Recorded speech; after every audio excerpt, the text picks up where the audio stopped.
I know it's been a minute since we've been around, but we've taken some time to regroup, and now we're back. First on the agenda, let's take a step back and look at what we know now and what that means for the bigger picture. Welcome to Crime Dive.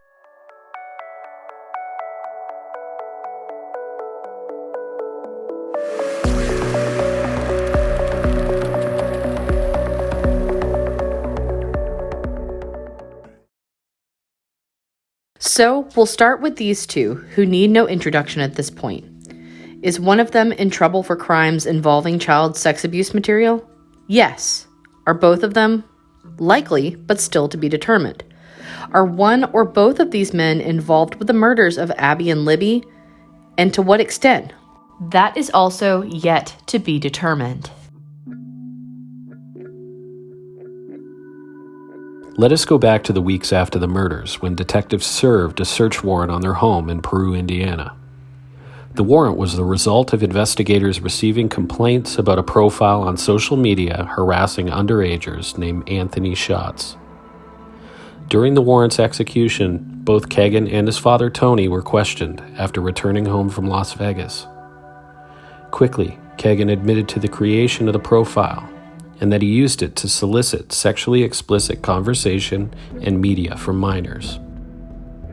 Even more disturbing were the numerous devices that he used to log into the profile with, all of them containing images and video, and all of them linked to communicating to other profiles to exchange the images over Dropbox.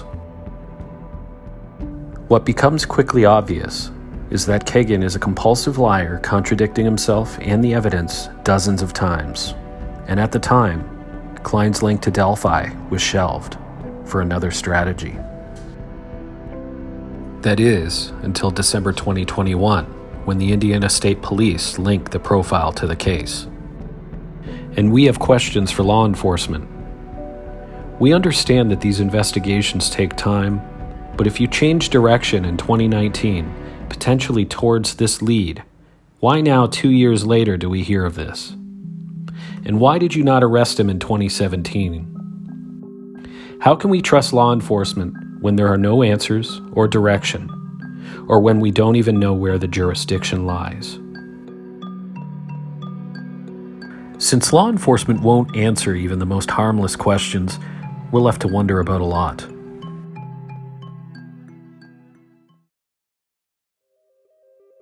So, it appears that we have been getting all of our continuing info on this case via ISP, seemingly since 2019. It has been, for lack of a better term, difficult to decipher who's been leading this investigation at this point, no doubt. Why do you believe that all of this info is now being released through the Indiana State Police? Do you think that ISP is using the Klein case and its relation to Liberty German as a way to gain jurisdiction over the murders? And why would they need to do so if they had been working together since the beginning? Unless they haven't. There are also several abnormalities with the way the investigation was done early on by the county. You see, though we call this case the Delphi Murders, the bridge property is actually outside of the city limits. This gave exclusive jurisdiction to the sheriff and not to the city police. Between the afternoon and evening of the 13th and midday on the 14th, it was reported that hundreds of people showed up to look for the girls. Becky Patty even states in Down the Hill, the HLN special, that at one point, all of the lights from the flashlights of searchers looked like, quote, stars in the sky. With that being said, we have very little to no first-hand knowledge from anyone who is verifiably on the search at any given point.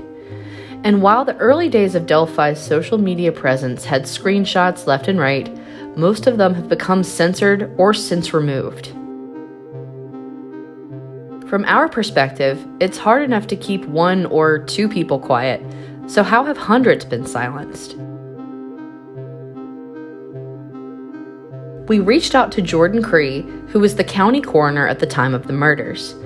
His words seem to indicate that the record is sealed by a gag order via the prosecutor's office.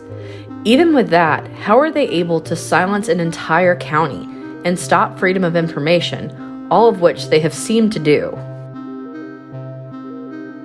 Then there's the problem of leaks.